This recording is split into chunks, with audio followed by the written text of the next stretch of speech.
Hi, everyone. I'm Jacqueline Stewart. Thanks for joining me today on TCM as we celebrate Juneteenth. June is also Black Music Appreciation Month, and we'll be watching films that feature extraordinary African American musical performances from gospel to jazz to rock, soul, and hip hop. And joining me to kick off our Juneteenth celebration is Felicia Rashad. Happy Juneteenth, Felicia. Thank you very much, Jacqueline. Thank you. Let's talk about Juneteenth. This is a holiday that commemorates the emancipation of Black people, enslaved Africans in the United States.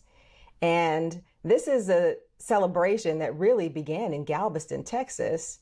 You're a Texan, you grew up in Houston, and I would love for you to talk about how your family celebrated Juneteenth and what the holiday means to you. Well, the holiday has a couple of meanings for me. This celebration actually commemorates the day that the news was conveyed to enslaved Africans in the state of Texas, happening in Galveston. It happens 2.5 years later after the Emancipation Proclamation was signed. Okay, so there is Jubilee. In our family, my father, Dr. Andrew A. Allen, was a member of the Charles A. George Dental Society in Houston, Texas, and every year, this group of African-American dentists, as part of their yearly activities, hosted a picnic for family and friends, in which the dentist would serve us. And because my birthday is on June 19th, it was always the grandest birthday party you can imagine because there were so many people. Well, thank you for joining us on your birthday. And the word Jubilee is so fitting when thinking about Juneteenth because it's also known as Jubilee Day.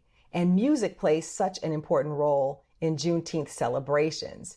The first film that we're watching today, Say Amen Somebody, is all about spiritual music. Could you talk about the importance of gospel music? This history of gospel music that we don't always see and don't always know, and it's a very personal kind of history. It is a very personal history, actually, which I think makes it even more interesting because it isn't textbook. It is the history of the people who made it in their own words, speaking together. But more than that, in this film, you experience the power of gospel music and what that power is and where that power comes from and what it gives people, what it really is. Thomas Dorsey, in his own words, and singing at that time in his life, I was reduced to tears.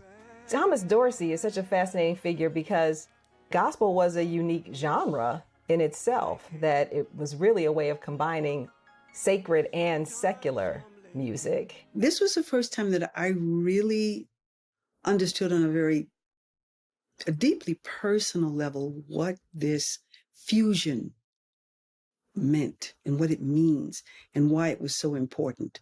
You know, Mahalia Jackson would say they would want her to sing jazz and she would never do it. I listened to that. I understood that on a very, intellectual level, but in terms of what it meant for how people feel about themselves, about their relationship to God, and about the gift of music, where it comes from, what it means, and how they must use it to affect people, to uplift people, to pull people through. It's a very personal matter. And that's what comes through in this film. I saw that and understood it on another level this time. Well, let's take a look at the film. From director George Nierenberg, here is Say Amen Somebody. Welcome back. We are joined by Felicia Rashad. And Felicia, I would love to hear you talk about Willa Mae Ford Smith. I mean, this is a woman who is such a powerhouse singer, and we get an intimate portrayal of her in this film. You know, what struck me most when she talked about having to leave her children at the train station and how they felt and how she felt without saying all of it. I saw it and I understood it. I understood it because I've experienced this.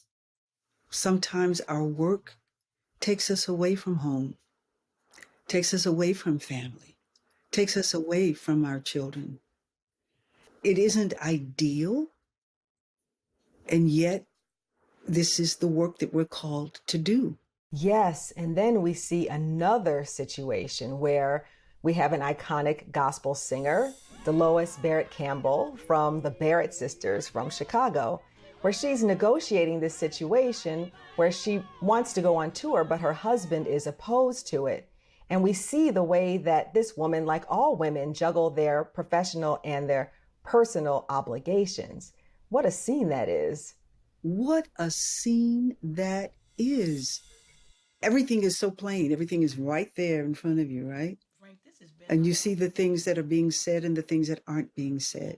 But why should a woman have to choose? She handled it very, very well, I thought. And I thought, oh, that's a good lesson. Because she didn't argue and she didn't quarrel. She maintained her gracious stance. Yes, and the director, George Nirenberg, did just a remarkable job of giving us a cultural history that we can all benefit from, but also just really humanizing these figures. And I'm sure a lot of those aspects resonated with you as well. They absolutely did. This cultural experience through a very personal lens, it's so much better than intellectual discussion, discourse, and all of that other, to actually see it and experience it the way people live it, you know, through their conversations, through their meals, through their gatherings, through their remembrances. This director was brilliant. I marvel at the way he captured those things. And I wondered, you know, how did he do that? Those very personal moments, you know, very, very personal moments. I thought it was just beautiful. I love this film. And I want to be sure to acknowledge that you've recently been named the Dean of the College of Fine Arts at Howard University, your alma mater. Congratulations on that. Thank you. Thank you very much. Yes, I'm a new chapter. And thank you so much for spending Juneteenth and your birthday with us today. It means so much. It's been my pleasure. Felicia will be back later today, but don't go away. Up next, we have a short performance film featuring the great Otis Redding.